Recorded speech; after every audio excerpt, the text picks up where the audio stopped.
you guys doing? This is Anabel Carillo, your neighborhood realtor, coming at you from United Realty Group. And here I am once again to talk to you about the latest market update.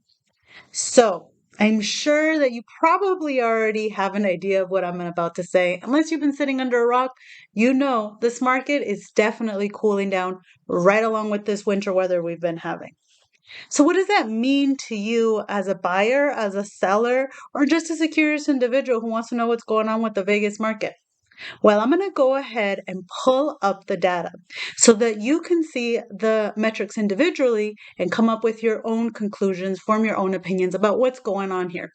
So, before I get into the numbers, if you find any value in this video, I would really appreciate it if you could please like, share, and subscribe if you haven't already done so.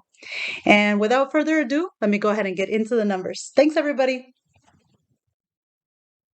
So as promised, here we are looking at the numbers off of the MLS.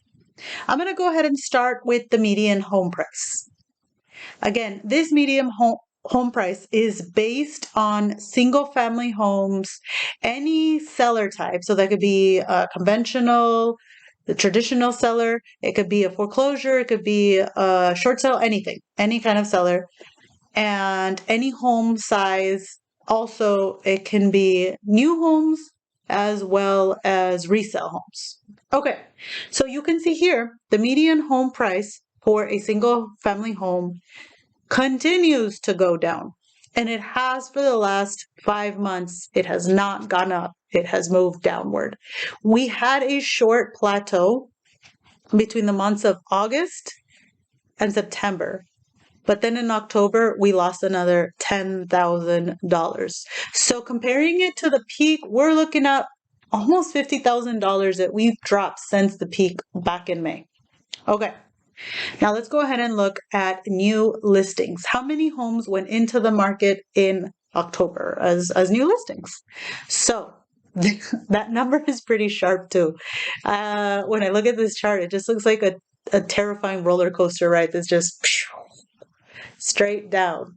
And it makes sense because, of course, if sellers know that the market isn't healthy or doing as well as it was at its peak, maybe they might be discouraged to sell if they have the option not to, right? So you can see that new homes going into the market definitely going downward. So less people trying to sell. It went down specifically from September, where we had 3,628, down to 3,077 homes for sale.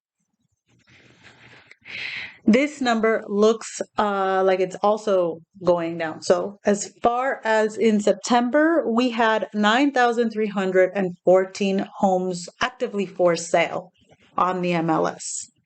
Now we're down to 8,800. But you got to think, yes, there might be fewer homes for sale, but that's just because less people are listing to begin with. So it's not that the houses are not necessarily sitting on the market. They are. Some houses are truly, honestly sitting on the market. Some sellers, they've come to the conclusion that, there's price reductions going on left and right. And some sellers have gotten to that point. Some houses are really sitting on the market. So while there is looks like less homes from last month, or compared to last month, well, yes, but there's less homes coming in. There's less new people listing homes. Okay. So days on the market is the next thing we're going to look at. Days on the market. There you go. As you can see, that number has continually gone up and up and up. Now we are 27 days on the market. Let's go to monthly supply of inventory. So that looks like it's also been going up and kind of hit a plateau at this point from September.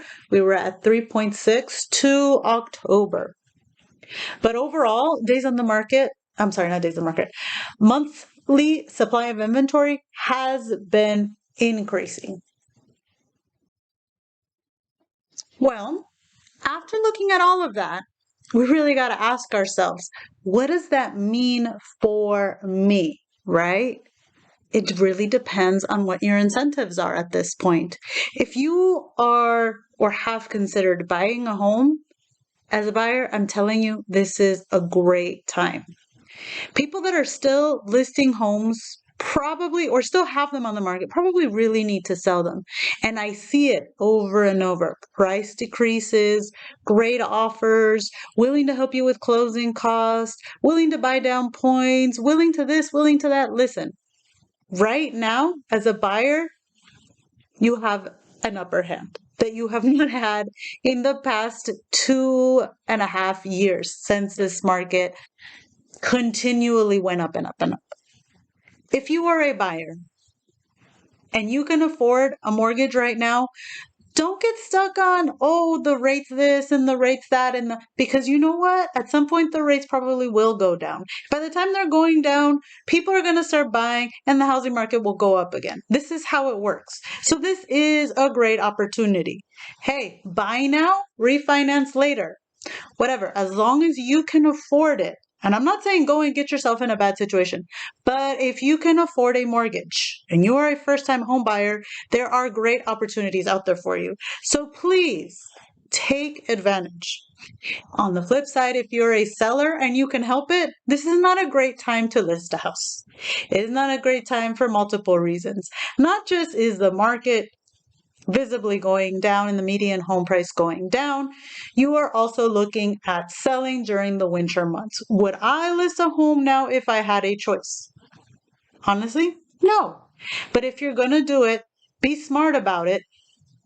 List it at a price that is reasonable, because you don't want to be having your house sit there on the market forever, right? That's not going to get you anywhere either.